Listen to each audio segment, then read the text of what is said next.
राज्यसभा निवडणुकांचं चित्र हे आता महाराष्ट्रातलं स्पष्ट झालेलं आहे। महाराष्ट्रातल्या 7 जागांसाठी 7च अर्ज आलेले असल्यामुळे ही निवडणूक आता बिनविरोध पार पडणार आहे। म्हणजे महायुतीचे 6 उमेदवार राज्यसभेवर जाणार आहेत आणि महाविकास आघाडीचे 1 शरद पवार राज्यसभेवर जाणार आहेत।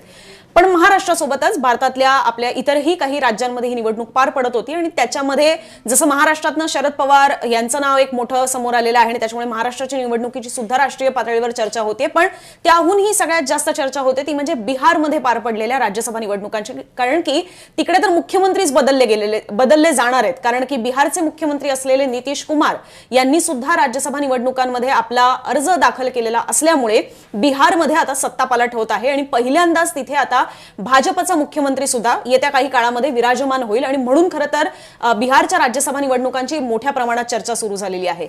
बिहार सोबतच जर आपण महाराष्ट्रात सुद्धा जर पाहिलं तर मोदींच्याच मंत्रिमंडळातले रामदास आठवले यांना महाराष्ट्रातनं परत एकदा राज्यसभेवर संधी देण्यात आलेली आहे।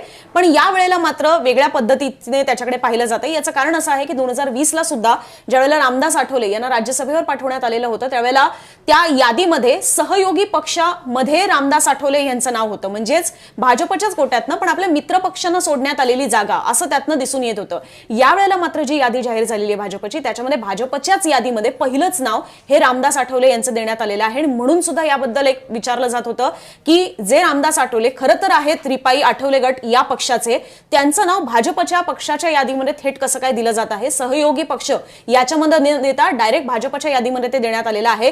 यावरनं सुद्धा भुवया उंचावण्यात आलेल्या होत्या। आणि तिसरीकडे आहेत एकनाथ शिंदेची शिवसेना की ज्यांना सुद्धा संख्याबळाच्या दृष्टीने दुसरा उमेदवार टाकायची इच्छा होती आणि म्हणूनच कदाचित त्यांच्या उमेदवाराचं नाव हे सगळ्यात शेवटी आणि ते सुद्धा अगदी शेवटच्या क्षणाला की 3 वाजतेपर्यंत मुदत होती आणि 1:30च्या सुमारास त्यांचं नाव जे आहे ते फायनल झालेलं होतं, पण त्यांना दुसरा उमेदवार देण्याची सुद्धा इच्छा होती आणि तो त्यांना देता येऊ शकला नाही। यावरनं सुद्धा अर्थ असे काढले जात आहेत की हे जे भाजपचे 3 मित्र पक्ष आपण पाहिले रिपाई आठवले गट, इकडे शिंदेची शिवसेना आणि तिसरीकडे जेडीयू, तिघांवरही या राज्यसभा निवडणुकांमध्ये अशी काय परिस्थिती आलेली आहे की ज्याच्यामुळे ते एका ट्रॅपमध्ये अडकतायत का हा प्रश्न उपस्थित होतोय। तर यावर आपल्याला चर्चा करायची, एक एक करून आपण या तिन्ही मित्र पक्षांबद्दल बोलणार आहोत। पण या तिन्ही घटनांबद्दल तुम्हाला सुद्धा काय वाटतं आणि एकंदरीतच राज्यसभा निवडणुकांसंदर्भातली तुमची काय निरीक्षणं आहेत, कसं याच्या पुढे या 3 मित्र पक्षांचं राजकारण असू शकतं याबद्दलची तुमची मतं, प्रतिक्रिया, प्रश्न कमेंट बॉक्समध्ये मांडू शकता। सुरुवात सरांपासून करते की या तिन्ही सिनारिओमध्ये तुम्हाला सगळ्यात इंटरेस्टिंग किंवा कुठला पहिला मुद्दा घ्यावासा वाटतो, मला इथूनच पहिले जाणून घ्यायला आवडेल की जेडीयूचं सगळ्यात जास्त इंटरेस्टिंग वाटतंय, शिंदेची शिवसेना की मग आठवले, मग मी त्याच्यानंतर प्रश्न विचारते। नाही, मला इंटरेस्टिंग वाटतंय ते ऑफकोर्स म्हणजे नितीश कुमार म्हणजे अनप्रेसिडेंटेड आहे। म्हणजे हे आतापर्यंत मी जर आपण वेगवेगळ्या पद्धतीचं जे आपण रिपोर्टिंग करतो म्हणजे महाराष्ट्रात सुद्धा अशा खूप इंटरेस्टिंग गोष्टी घडलेल्या आहेत, पण म्हणजे आता उदाहरणार्थ शिंदे मुख्यमंत्री होणार नाहीत हे दिसत होतं आपल्याला की शिंदे मुख्यमंत्री होणार नाहीत आणि शिंदे का मुख्यमंत्री होणार नाहीत याची कारणं आपल्याकडे होती आणि त्यावेळेस असं वाटत होतं की नितीश कुमारांबरोबर भाजप ही हिंमत दाखवणार नाही कधी। याचं कारण असं आहे की नितीश कुमारांकडे स्वतःची अशी वोट बँक आहे। सोशल इंजिनिअरिंगच्या माध्यमातून नितीश कुमार यांच्याकडे असलेला जो एक त्यांचा चाहता वर्ग वोट बँकच्या रूपामध्ये कास्ट बेस्ड महिला त्यांच्या एकूणच कारभारामुळे तो जो वोट बँक त्यांच्याकडे तयार झालेली आहे आणि भाजपकडे नसलेलं नेतृत्व बिहारमध्ये, त्यामुळे नितीश कुमारना हात लावण्यापूर्वी 100दा विचार केला जाईल अशी एक साधारणतः कल्पना होती। पण त्याही परिस्थितीमध्ये ज्या पद्धतीने ही गोष्ट घडलेली आहे म्हणजे असं म्हणता येईल की कुठेतरी भारतीय जनता पार्टी वाट बघत होती की ही गोष्ट झाली पाहिजे। 3 महिने फक्त झालेले अनुजा, 3च महिने। 20 नोव्हेंबर 2025 ला नितीश कुमार यांनी दहाव्यांदा शपथ घेतली मुख्यमंत्री पदाची। दहाव्यांदा एवढंच करता कारण मध्ये ते इकडून तिकडे झाल्यामुळे त्यांना कधी राजीनामा, परत शपथ, राजीनामा, शपथ याच्यामुळे ती 10 वेळा शपथ झाली आणि 20 वर्ष मुख्यमंत्रीपद असं राहिलेले नितीश कुमार 3 महिन्यामध्ये यावेळच्या निवडणुकीमध्ये आणि त्यांच्या आयुष्यातला मुख्यमंत्री म्हणून त्यांच्या कारकिर्दीतला सगळ्यात मोठा विजय त्यांचा आतापर्यंतचा, एवढा अनप्रेसिडेंटेड विजय त्यांना आतापर्यंत मिळाला नव्हता 2010 सोडलं तर। आणि उलट म्हणजे आपण तरी आता 3 महिने म्हणतो पण जेवढी राजकीय वर्तुळात चर्चा होती त्याच्यानुसार तर किमान 6 महिने लोक एक अपेक्षा धरून होते की कदाचित 6 महिन्यांनंतर काहीतरी होऊ शकतं, 3 महिन्यातच कमीत कमी तुम्ही एखाद्याला हटवायचंच असेल तरी 6 महिन्याचा तरी विचार करता। बरं, एकूणच सुरुवात कशी झाली होती की नितीश कुमार यांना जसं एकनाथ शिंदेच्या बाबतीत झालं की त्यांच्या नेतृत्वाखाली आम्ही निवडणुका लढवतोय ह्या पलीकडे कुठलंही स्टेटमेंट येत नव्हतं, तेच नितीश कुमारांच्या बाबतीत स्टेटमेंट दिलं जात होतं। पण कुठेतरी तिकडे भाजपच्या लक्षात आलं की जर नितीश कुमारांना आपण प्रोजेक्ट नाही केलं की ह्यांना मुख्यमंत्री बनवतोय, त्यांचा जो मतदार आहे तो शिफ्ट होईल कुठेतरी आणि त्याचा परिणाम आपल्यावरती होऊ शकतो. हे लक्षात आल्यामुळे त्यांनी त्याच्यामध्ये शिफ्ट व्हायला सुरुवात केली होती. आणि बरोबर राज्यसभेच्या निवडणुकीमध्ये मुळात चर्चा आधी सुरू झाली की नितीश कुमार यांचे पुत्र निशांत कुमार जे आहेत ते राज्यसभेत जातील म्हणून. नंतर मग ती चर्चाच बदलून गेली. म्हणजे नितीश कुमार यांच्या आजूबाजूचे जे 3-4 लोक आहेत, संजय झा, लल्लन सिंग जे मंत्री आहेत केंद्रीय मंत्रिमंडळामध्ये, ह्या सगळ्यांना बरोबर घेऊन त्यांच्याकडनं या बाबतीतलं डिस्कशन सुरू केलं गेलं की नितीश कुमार यांची तब्येत ठीक नसते. आणि ते दिसतंच म्हणजे कॅमेरावरती, आणि ते निवडणुकीच्या आधी दिसत होतं. पण निवडणुकीच्या आधी या बाबतीतली घोषणा करणं, नितीश कुमारना हटवणं कुड हॅव बीन पॉलिटिकली फेटल. म्हणजे राजकीय हत्याच झाली असती त्या निवडणुकीमध्ये. कारण नितीश कुमारांचा चेहरा नसेल तर निवडून येणं शक्य नाही, हे भाजपला पूर्णपणे माहिती आहे. त्यांनी 2015 मध्ये त्याच्यानंतरही अनेकदा प्रयत्न करून पाहिलाय. त्यांनाही माहिती आहे की जर नितीश कुमारांचा चेहरा आपल्याबरोबर नसेल तर या ठिकाणी निवडणुका लढणं शक्य नाहीये. आता परिस्थिती अशी झाली, हे अनेकदा त्यांच्याकडनं बोललं जात होतं की यापूर्वी सुद्धा आम्ही म्हणजे 2020 मध्ये ज्यावेळेस विधानसभेच्या निवडणुका झाल्या होत्या त्यावेळेस नितीश कुमारांना फक्त 42 जागा मिळाल्या होत्या. पण नाही का त्यांना आम्ही मुख्यमंत्री केलं त्यावेळेची परिस्थिती वेगळी होती. त्यावेळेस बिहारमधली परिस्थिती अशी होती की नितीश कुमार ज्या बाजूला असतील त्याच आघाडीचं सरकार बनू शकतं ना. भाजपकडे तेवढा नंबर होता, 70-75 त्यांच्या सीट निवडून आल्या होत्या. राष्ट्रीय जनता दलाच्या जवळपास 80 सीट्स निवडून आलेल्या होत्या. त्यामुळे कोणालाही सरकारमध्ये जायचं असेल तर नितीश कुमार नसतील तर सरकारमध्ये जाताच येणं शक्य नव्हतं. यावेळेस मात्र परिस्थिती वेगळी आहे. भारतीय जनता पार्टीच्या आहेत 89, नितीश कुमार यांच्या आहेत 85. बाकी एनडीए मधले जे इतर घटक पक्ष आहेत त्याच्यामध्ये लोक जनशक्ती पार्टी आहेत त्याच्या आहेत 19. ते कुशवाहांचा पक्ष आणि त्या जितनराम मांझींचा पक्ष त्यांच्या दोघांचे मिळून आहेत 9. आणि हे 3 उरलेले जे पक्ष आहेत 19 आणि 9 वाले हे सगळे आहेत भारतीय जनता पार्टीचेच, त्यांच्या बरोबरचे आहेत. आणि ते 3 जण मिळून सत्तेच्या जवळ पोहोचू शकतात. पण दुसऱ्या बाजूला विरोधी पक्षामध्ये जनता दल युनाइट, आपलं राष्ट्रीय जनता दल, त्यांचे आलेत 25, काँग्रेसचे आलेत 5, CPI-MLचे आलेत 2. ह्या सगळ्यांना बरोबर घेऊन नितीश कुमारनी जरी ठरवलं उद्या की आपण भाजपला फाटा देऊया, तिकडे जाऊन सरकार बनवूया, तरी ते बनणं शक्य नाही. बरोबर त्याच वेळेस भारतीय जनता पार्टीने सांगितलं की यांना उतरवायला लागेल आणि राज्यसभा निवडणुकीमध्ये ते जातील. आणि इंटरेस्टिंग गोष्ट आहे, नितीश कुमारांचा ट्विट बघितलंस तू? नितीश कुमारांनी ट्विटमध्ये असं म्हटलंय की मी लोकसभेचा अनुभव घेतलाय, विधानसभेचा अनुभव घेतलाय, विधान परिषदेचा अनुभव घेतलाय, राज्यसभेचा अनुभव मी आतापर्यंत घेतला नाहीये म्हणून मला राज्यसभेत जायचंय. असा एखादा पहिल्यांदाच मुख्यमंत्री म्हणत असावा की मला मुख्यमंत्री पदामध्ये आता तो रस राहिलेला दिसत नाही आणि आता मला राज्यसभा सुद्धा बघायची आहे. पण याच्यातनं हाही प्रश्न आहे ना, म्हणजे ज्याबद्दल सुद्धा अंदाज बांधले जात आहेत की नितीश कुमारांसारखं स्टेचर, आणि खास करून बऱ्याचदाही म्हटलं जातं की नितीश कुमार यांच्याकडे कानाडोळा करून चालू शकत नाही, ज्या समाजातनं येतात आणि तिकडचं त्यांचं असलेलं प्रभुत्व, या सगळ्या गोष्टी लक्षात घेता किंवा ती वोट बँक तिकडची महत्वाची ही गोष्ट लक्षात घेता राज्यसभेवर जरी पाठवण्यात आलेलं असलं तरी एखादा मुख्यमंत्री राज्यसभेवर जाण्यासाठी एवढा इच्छुक का असू शकतो, हा प्रश्न त्यातनं पडतच आहे. आणि म्हणूनच हे सुद्धा म्हटलं जात आहे की त्यांची केंद्रीय मंत्रिमंडळामध्ये सुद्धा वर्णी लागेल का, कारण जेडीयूचं सुद्धा तिथे तेवढं मोठ्या प्रमाणात रिप्रेझेंटेशन नाहीये, एवढा महत्वाचा मित्रपक्ष असून सुद्धा केंद्रीय मंत्रिमंडळामध्ये. तर त्याच्यामुळे नितीश कुमार यांना केंद्रीय मंत्रिमंडळामध्ये ती संधी मिळू शकते का. आणि म्हणून सुद्धा म्हणजे आता हे आपल्याला खरंच हास्यास्पद वाटत आहे की मुख्यमंत्र्यांना राज्यसभेवर जायची इच्छा निर्माण होते, पण ही केंद्रीय मंत्रिमंडळाच्या दिशेने सुद्धा त्यांची परत एकदा वाटचाल असू शकते का, तसं कमबॅक असू शकतं का. आज अमित शहा पटनामध्ये गेले होते आणि खास त्यांनी म्हणजे ही एन्शोर्ड की नितीश कुमार यावेळेस ऐकतील म्हणून. कारण नितीश कुमार हे अत्यंत ज्याला आपण म्हणतो की त्यांचा भरोसा देता येत नाही या बाबतीमध्ये. ते काय ऐन वेळेस काय करतील आणि कसा डच्चू देतील हे सांगता येत नाही. त्याच्यामुळे यावेळेस भारतीय जनता पार्टीच्या नेतृत्वाने ठरवलेलं होतं की आपण कुठल्याच पद्धतीने रिस्क घ्यायची नाही. आणि त्याच्यामुळे स्वतः अमित शहा तिकडे गेलेले होते. खरं तर अमित शहा मुंबईत येणार होते आज सचिन तेंडुलकरांच्या मुलाचं लग्न आहे, अर्जुन तेंडुलकरचं, ते अटेंड करून आज मुंबईमध्ये होणारी सेमीफायनल ते अटेंड करणार होते. पण ते सोडून त्यांना पट्ट्याला जावं लागलं जस्ट टू एन्शुअर की नितीश कुमार ज्या पद्धतीने ठरतंय त्या पद्धतीने वागतील. आणि त्या ठिकाणी भाषण करताना आज अमित शहानी सांगितलेलं आहे की नितीश कुमार आता राष्ट्रीय राजकारणामध्ये येत आहेत. मुळात नितीश कुमार यांची बिहारमधली एंट्री ही राष्ट्रीय राजकारणातनं बिहारच्या राजकारणात झालेली आहे. नितीश कुमार जनता दलामध्ये ती बायफर्केशन क्लिअर होतं की नितीश कुमार राष्ट्रीय राजकारणामध्ये आणि लालू प्रसाद यादव राज्याच्या राजकारणामध्ये. त्यांच्यामध्ये संघर्ष झाल्यामुळे ते तुटलं आणि शेवटी नितीश कुमारना प्रोजेक्ट करावं लागलं राज्याच्या राजकारणामध्ये, ज्यावेळेस समता पार्टी आणि भाजप युती झाली होती. पण मुळात यातनं धडा या ह्याच्यातनं एक गोष्ट स्पष्ट दिसते अनुजा, बिहार सारखं राज्य की ज्या ठिकाणी भारतीय जनता पार्टी हिंदुत्वाच्या बळावरती स्वतःच्या बळावर सत्तेवरती येऊ शकत नाही, फार कमी राज्य आहेत तशी सध्याच्या परिस्थितीमध्ये. इव्हन युपीमध्ये हिंदुत्वाचा मुद्दा चालून जातो, पण बिहारमध्ये आणि महाराष्ट्रामध्ये सोलली हिंदुत्वाच्या मुद्द्यावरती भाजपला सत्ता काबीज करता येत नाही. त्यांना त्यासाठी मित्रपक्षांची गरज लागते. आणि त्या बिहारमध्ये जिथे सोशल इंजिनिअरिंग एवढं डीप रूटेड सोशल इंजिनिअरिंग आहे, ओबीसी वर्गातल्या लोकांमध्ये किंवा मतदारांमध्ये जी राजकीय जागृती आहे, तिकडचं नेतृत्व त्या पद्धतीने पुढे आणण्यात आलेलं आहे आणि त्यांच्या बळावरती ते सत्तेमध्येही राहतात. अशा ठिकाणी भारतीय जनता पार्टीने आपली पाळंमुळं तिकडे रुजवलेली आहेत. पण तरी सुद्धा त्यांना आतापर्यंत रिस्क होती की आपण नितीश कुमारांवरती जर काही ऍक्शन घेतली, त्यांना जर दूर सारलं तर त्याचा आपल्या निवडून येण्याच्या क्षमतेवरती परिणाम होऊ शकतो. बरोबर 3 महिने पूर्ण झाले नवीन सरकार येऊन, 4 वर्ष 9 महिने उरलेले आहेत हे सरकार राहायला. बरोबर, त्या 4 वर्ष 9 महिन्यामध्ये आपण राजकीय बदल घडवून आणू शकतो. आपल्याला आत्ता ही रिस्क आपण घेऊ शकतो. एवढ्या गोष्टीवरती नितीश कुमारांना हटवण्याची प्रचंड मोठी रिस्क घ्यायला भारतीय जनता पार्टी तयार झाली आहे. आणि पहिल्यांदाच तिकडे भारतीय जनता पार्टीचा मुख्यमंत्री बसेल. नितीश कुमार यांचे पुत्र निशांत कुमार, तेही असं म्हटलं जातंय की तेही काही एकमेव उपमुख्यमंत्री नसतील. जनता दल युनायटेड मधलेच अजून एक नेते, ह्यांना पण उपमुख्यमंत्री बनवलं जाईल, म्हणजे 2 उपमुख्यमंत्री.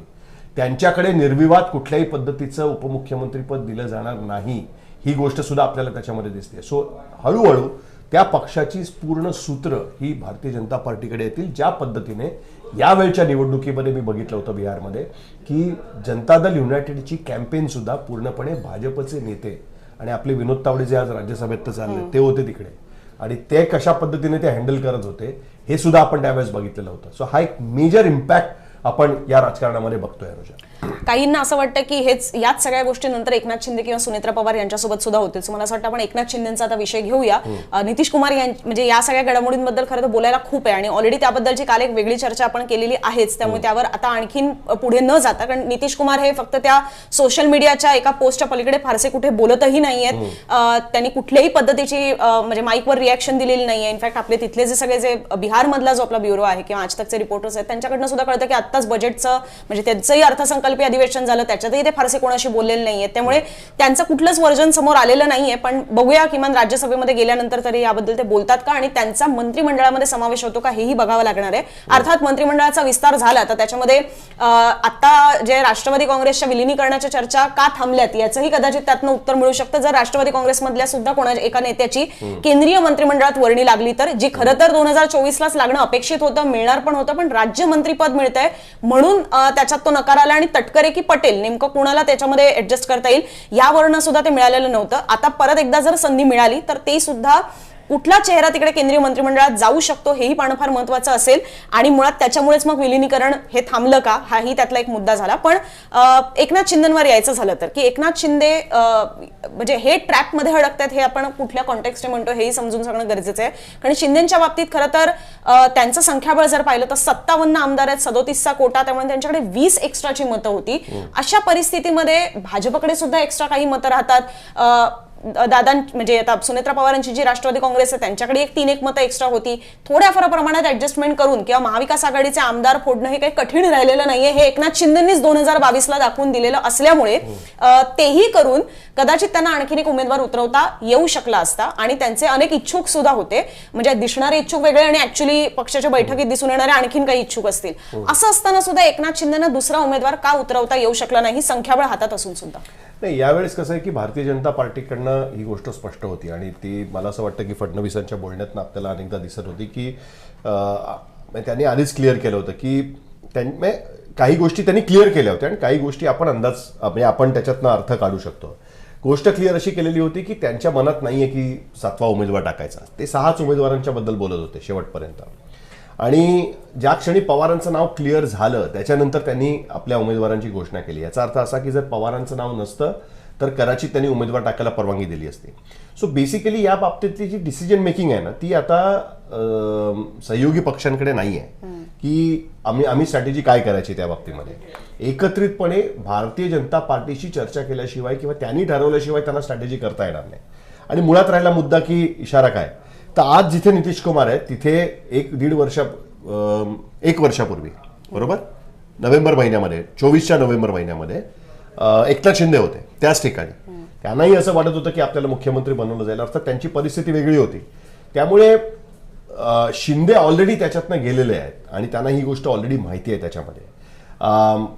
दुसरीकडे एनसीपीला सुद्धा या गोष्टींचा अंदाज यायला सुरुवात झालेली आहे. त्याच्यामुळे जर आपण बघितलं तर एनसीपीने भाजपकडनं ज्या पद्धतीने संदेश आला त्या पद्धतीने ताबडतोब 3 दिवसामध्ये त्यांनी उपमुख्यमंत्री पदाची शपथ आटपलेली होती. त्यांनाही माहिती होतं की 10 दिवसानंतर केल्याने काय फरक पडतो, पण भाजपला संधी द्यायची नव्हती पवारांना त्या पद्धतीने. आणि त्याच पद्धतीने सुनेत्रा पवार आणि इतर लोकांनी काम केलेलं आपल्याला बघायला मिळतं. स्विफ्ट ऍक्शन जी म्हणतो त्या पद्धतीने त्यांनी ते काम केलेलं आपल्याला त्याच्यामध्ये बघायला मिळतं. कुठेतरी भारतीय जनता पार्टीकडनं हा मेसेज क्लिअर आहे याच माध्यमातून.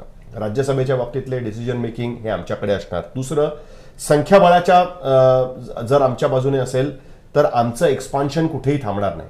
संख्याबळ जर आमच्याकडे नसेल तर आम्ही ऍडजस्टमेंट करायला तयार राहू. अदरवाईज गुडविलच्या आधारावरती, जस्ट बिकॉज आपले 25 वर्षापासूनचे संबंध आहेत त्या आधारावरती फक्त आम्ही तुम्हाला मुख्यमंत्रीपद द्यायला तयार होणार नाही, ही गोष्ट त्यांनी स्पष्ट केलेली आपल्याला त्याच्यामध्ये बघायला मिळते. गेल्या वेळेस नितीश कुमार यांना मुख्यमंत्री बनवणं ही मजबुरी होती, कारण त्यावेळेच्या मी जसं मगाशी सांगितलं त्या पद्धतीने. यावेळेस ती मजबुरी नव्हती, यावेळेस त्यांना प्रोजेक्ट करणं ही मजबुरी होती. पण संख्येच्या बाबतीमध्ये ज्या क्षणी भारतीय जनता पार्टी 89 वर पोहोचली, कारण नॉर्मली भाजपमध्ये आपण बघितलेलं आहे की जेव्हा मित्र पक्षांबरोबर ते निवडणुका लढवतात तेव्हा त्यांचा स्ट्राईक रेट अत्यंत उत्तम असतो. एकटे निवडणुका लढवतात त्यावेळेस त्यांचं स्ट्राईक रेट त्या पद्धतीने जाऊ शकत नाही. मतांची ऍडिशन ते बरोबर खेचून घेतात आपल्याकडे. आणि हा सरळ सरळ थेट त्यात तो ट्रॅप आहे की तुम्ही आपल्या बरोबरचे जे सहयोगी पक्ष आहेत त्यांना सत्तेची झूल द्यायची, कारण त्यांनाही माहिती आहे की एकनाथ शिंदे असतील, एनसीपी असेल, इव्हन जनता दल युनायटेड सारखा पक्ष असेल, विरोधी पक्षामध्ये राहून त्यांना खूप जास्त दिवस जिवंत राहता येणार नाही. कारण रिजनल पक्षांना ज्या पद्धतीने म्हणजे त्यांचे आमदार असतील, त्यांचे निवडून येणारे लोक असतील, त्यांना एकत्रित ठेवण्यासाठी जी कसरत करावी लागते ती सत्तेच्या बाहेर राहून करता येत नाही. आणि त्याच्यामुळे तुम्हाला आम्ही सत्तेत ठेवू, पण आमच्या कंडिशन्सवरती तुम्ही सत्तेत राहाल, आम्ही जे देऊ त्या पद्धतीने तुम्ही काम करत राहाल, या आधारावरती ती सत्ता कशी राहू शकते हे त्यांनी दाखवून द्यायचा प्रयत्न केलेला आहे. ते शिंदे नाही त्यांनी आधी त्या बाबतीत केलं आणि त्याच पद्धतीने आज नितीश कुमारांच्या बाबतीमध्ये हे केलं. आणि नितीश कुमारांचं हे एवढ्या करता महत्वाचं, कारण नितीश कुमारांकडे स्वतःची वोट बँक कसून तयार केलेली वोट बँक गेल्या 25 वर्षापासून होती. नवीन आलेली किंवा मुख्यमंत्रीपद मिळाल्यामुळे झालेली वोट बँक नव्हती. त्यांची स्वतःची अशी वोट बँक ही बिहारमध्ये डीप रुटेड आहे, जी त्यांच्या बरोबर शिफ्ट होऊ शकते. हे नितीश कुमारनी अनेकदा दाखवून दिलेलं आहे. ते आरजेडी बरोबर गेले तर आरजेडीला ती मतदान करते, भाजप बरोबर राहिले तर भाजपला मतदान करते, काँग्रेस बरोबर गेले तर काँग्रेसलाही त्यांची वोट बँक मतदान करते. हे त्यांनी आतापर्यंत दाखवून दिले. हे अत्यंत महत्वाचं आहे. अनुजा, ओके. तिसरा आपण मित्रपक्ष घ्यायला हवा ते म्हणजे रामदास आठवले. रामदास आठवलेंचं मी मगाशी इंट्रोडक्शनला सांगितलं त्याच दृष्टीने, आणि तेच समजून घेणं गरजेचं आहे की मुळात हा फरक की आधी सहयोगी पक्ष या यादीमध्ये रामदास आठवलेंचं नाव येणं एक राज्यसभेचे उमेदवार म्हणून आणि आता थेट भाजपच्या यादीमध्ये नाव येणं, यातला फरक नेमका काय आहे ते रिपाई आठवले गट म्हणून त्यांचं रिप्रेझेंटेशन असणं राज्यसभेमध्ये, यातला फरक आहे. कारण ते रिपाई आठवले कडून जाऊ देत किंवा भाजपकडे जाऊ देत, ते केंद्रीय मंत्री म्हणून कायम राहणार आहेत जेवढा जो त्यांना ऍक्च्युअली फरक पडत असावा, तर त्या दृष्टीने ते सेफ आहेत की ते कुठल्याही ह्याच्यातनं जाऊ देत. पण तो फरक सांगणंही महत्वाचं आहे की ते रिपाई आठवले गटातनं त्यांची ती उमेदवारी दिसून येणं हे काम, ह्यातला फरक काय आणि ते भाजपकडनं जर जात असतील आता तर त्यातला नेमका फरक काय, आणि हे जर असं करून घेण्यात आलेलं असेल तर त्याच्या मागे सुद्धा भाजपचा नेमका काय थॉट असावा. कारण की आज ज्या वेळेला त्यांना विचारण्यात आलं त्यावेळेला त्यांनी एक उत्तर असं सुद्धा दिलेलं आहे की जोवर भाजप माझ्यासोबत गोड आहे तोवर मीही त्यांच्यासोबत गोड आहे, असं त्यांनी एक म्हणजे पुसटचं उत्तर दिलेलं आहे. आणि आपली सहकारी हर्षदा परब हिने सुद्धा त्यांच्याशी संवाद साधलेला आहे. त्याच्यामध्येही ते अशाच पद्धतीने सांभाळून घेणाऱ्या सगळ्या गोलगोल करून थोड्याफार प्रमाणात गोष्टी मांडत होते. पण तो फरक नेमका काय आणि त्याच्याने कसा पुढे रामदास आठवले यांच्याही राजकारणावर फरक पडू शकतो एक तिसरा मित्र पक्ष म्हणून. हे बघ असं आहे की रामदास आठवले रिपब्लिकन पक्ष आठवले गट आणि रामदास आठवले हे एकच आहेत एका पद्धतीने. म्हणजे ते एकाच माणसाचा पक्ष आहे तो. म्हणजे तेच नेहमी खासदार असतात, तेच नेहमी मंत्री बनतात. युपीए सरकारच्या काळामध्ये त्यांना मंत्रीपद दिलं नाही तरी सुद्धा लोकसभेचं तिकीट त्यांना मिळत राहायचं. त्यांना काही वेळेस विधान परिषदेमध्ये त्यांच्या समर्थकांना ऍडजस्टही करून घेतलं गेलं, पण तरी त्यांना काही मंत्रीपदं काही फारशी मिळू शकली नाही. त्यानंतर 14 नंतर ज्यावेळेस त्यांना राज्यसभेत पाठवलं गेलं भारतीय जनता पार्टीकडनं, त्यानंतर त्यांना स्पेसिफिकली मंत्रीपद दरवेळेस दिलं गेलं होतं. तू म्हणालीस फरक काय त्याच्यामध्ये. मुळात कसं आहे ना की रामदास आठवले यांची महाराष्ट्रामध्ये जी ओळख आहे आणि त्यांचा जो मतदार आहे तो भारतीय जनता पार्टीचा मतदार नाही आहे आणि त्याच्यामुळे त्यांच्या पक्षाची सेपरेट ओळख ठेवणं आणि आम्ही त्या मतदारांच्या विरोधात नाही आणि त्यामुळे आम्ही रामदास आठवलेंना बघा सन्मानाने त्यांच्या पक्षाला रिपब्लिकन पार्टी ऑफ इंडियाला आम्ही कसं अकोमोडेट करून घेतो, त्यांना मंत्री बनवतो, डावललं नाही हा त्यातनं. आम्ही डावलत नाही त्यांना, हा त्याच्यामधला मेसेज होता. आणि त्यासाठी त्या पक्षाचं नाव आणि आयडेंटिटी ठेवणं हे अत्यंत आवश्यक राहिलेलं आहे. बघ आता फरक कसा झालेला आहे. आता भारतीय जनता पार्टीच्या निवडून आलेल्या आहेत 131 आणि त्यांचे 5 समर्थक मिळून साधारणतः 136 त्यांचे आत्ताच निवडून आलेले आहेत. विरोधी पक्षातले जे लोक आहेत इन्क्लुडिंग काँग्रेस, कारण बऱ्याचदा रिपब्लिकन पक्षाची वोट बँक ही काँग्रेसला सुद्धा मतदान करते, वंचित बहुजन आघाडीला सुद्धा मतदान करते, ते अत्यंत वीक स्थितीमध्ये आहेत. त्यांच्याकडे तेवढं बळ पण नाहीये की ज्या बळावरती ते उभारी घेऊन पुढे त्यांच्या भाजपसमोर चॅलेंज म्हणून उभे राहू शकतील किंवा राहायचं असेल तर त्यासाठी विशिष्ट परिस्थिती निर्माण व्हावी लागेल. काँग्रेसमध्ये ना भूतो न भविष्यती असा उत्साह संचारायला लागेल जेणेकरून ते खरोखरच विरोधी पक्ष म्हणून रस्त्यावर उतरून जबरदस्त काम करतील. ह्या सगळ्या गोष्टी पूर्ण झाल्यानंतर लोकांचा पाठिंबा त्यांना मिळवावा लागेल आणि मग शिवसेना युबीटी बरोबर योग्य कॉर्डिनेशन करून निवडून यायला लागेल. मग यातल्या एवढ्या अशक्य गोष्टी आहेत त्यामुळे त्या भाजपला सुद्धा माहिती आहे की त्या सगळ्या गोष्टी करणं फार कठीण आहे. अशा परिस्थितीमध्ये आत्ताच रिस्क घ्यायला काय हरकत आहे. कधीपर्यंत आपण आपल्या कोट्यावरनं रामदास आठवलेंना प्रत्येक वेळेस निवडून पाठवणार आहोत आणि रिपब्लिकन पक्षाचं अस्तित्व जिवंत ठेवणार आहोत. त्याच्याऐवजी रामदास आठवलेंना त्यांनी यावेळेस भाजपच्या थेट यादीमध्येच घेऊन टाकलेलं आहे. एक वेळ तर अशी आली होती की आठवलेंना तिकीट द्यायचं की नाही द्यायचं हाही प्रश्न होता त्याच्यामध्ये. पण त्यांची गरज अजून आहे, सिम्बॉलिकली त्यांची गरज आहे. तुमची सिम्बॉलिकली गरज आहे म्हणून तुम्हाला आम्ही पाठवतोय. तुमची आणि पक्षाची आयडेंटिटी मर्ज झालेली आहे त्यामुळे पक्ष म्हणून तुम्हाला प्रत्येक वेळेस आम्ही तुमची आयडेंटिटी ठेवणं हे काय आमच्यासाठी आवश्यक नाही आहे. आणि त्यातनंच थेट भाजपच्या यादीतनं यावेळेस रामदास आठवले आपल्याला बघायला मिळतात. परत एकदा लक्षात घे, हीच गोष्ट 2020 मध्ये त्यांनी केली होती का? नाही, कारण त्यांच्याकडे तेवढे नंबर्स नव्हते. हीच गोष्ट त्यांनी 2014 मध्ये केली होती का? नाही, कारण त्यावेळेस त्यांना शिवसेनेशी फारकत झाल्यानंतर आपल्या बरोबर एनडीए मधले इतर पक्ष आमच्या बरोबर आहेत हे त्यांना दाखवून द्यायचं होतं म्हणून शेतकरी संघटनेच्या लोकांना ऍडजस्ट केलं गेलं. आपले रामदास आठवलेंना त्यांच्या बरोबर ऍडजस्ट केलं गेलं, राष्ट्रीय समाज पक्षाला आपल्या बरोबर ऍडजस्ट केलं गेलं. ते त्यावेळेस त्यांनी केलं गेलं आणि त्याच्यानुसार त्या गोष्टी झाल्या होत्या. 20ला विरोधी पक्षात होती भारतीय जनता पार्टी, आठवले आमच्या बरोबर आहे हे त्यांना ठेवायचं होतं. पुढे जर एकट्याने निवडणूक लढवण्याची पाळी आली तर आपल्याबरोबर समर्थक पक्ष असावेत या दृष्टीने तो विचार होता. आताची परिस्थितीच कम्प्लीट वेगळी आहे. नंबर्स भारतीय जनता पार्टीकडे एवढे मॅसिव्ह आहेत महाराष्ट्रामध्ये आता. त्या परिस्थितीमध्ये भारतीय जनता पार्टीला माहिती आहे की आपल्याला काही धोका नाही आहे. पुढची 5 वर्ष कुठली निवडणूकही नाही आता, 4 वर्ष ना महापालिकेच्या निवडणुका आहेत, ना विधानसभेच्या आहेत, ना नगर परिषदेच्या, कुठल्याच निवडणुका नाही आहेत की जिथे ही गोष्ट टेस्ट होणार आहे. पुढच्या 4 वर्षानंतर आपण बघू गोष्टी आणि त्याच्यातच आठवलेंना अशा पद्धतीने डायरेक्ट भाजपच्या यादीतनं घ्यायची तयारी त्यांची त्याच्यामध्ये आपल्याला बघायला मिळते. एक एक करून हीच गोष्ट आपल्याला पुढच्या काळात बघायला मिळेल. आणि भारतीय जनता पार्टी फक्त आपलंच पक्ष नाही तर त्यांचं नेतृत्व इतर सहकारी पक्षांमध्ये सुद्धा महत्वाचे निर्णय, डे टू डे गोष्टींमध्ये कदाचित ते पडणार नाहीत, पण महत्वाच्या निर्णयांमध्ये भारतीय जनता पार्टीच्या वरिष्ठ नेतृत्वाला कन्सल्ट केल्याशिवाय तुम्हाला डिसिजन्स घेता येणार नाहीत. हे या राज्यसभेच्या निवडणुकीतनं क्लिअर झालेलं आपल्याला बघायला मिळतं. आणि म्हणजे ज्या वेळेला तुम्ही भाजपच्या जर म्हणजे ह्याच्यातनं जात असाल तर कदाचित तुम्हाला व्हिप सुद्धा लागू होऊ शकतो. पण आता आठवलेंचं तरी असं म्हणणं आहे की त्यांनी रिपाई आठवले गट याच्यातनंच त्यांचा अर्ज दाखल केलेला आहे त्यामुळे तसं नाही लागू होणार. पण हा फरक मात्र महत्वाचा आहे, तो आपण दुर्लक्षित करू शकत नाही आणि म्हणूनही तो सांगितलेला आहे. काही पक्ष असे आहेत की जे भाजप सोबत राहत आहेत आणि विरोधी पक्षात बसण्यापेक्षा, म्हणजे जसं मगाशी सरांनी सांगितलं किंवा काल मिलिंद खांडेकरांनी सुद्धा सांगितलेलं होतं त्या पद्धतीने विरोधी पक्षात बसलेलं असताना आणखीन कमजोर होण्यापेक्षा इथे राहिलं, जर भाजप सोबत राहिलं तर किमान सत्ताधारी पक्षात असल्यामुळे काहीतरी फायदे होऊ शकतात पक्षाला आणि पक्ष वाढ होऊ शकते, जे काही प्रमाणात एकनाथ शिंदे करताना आपल्याला पाहायला मिळतात.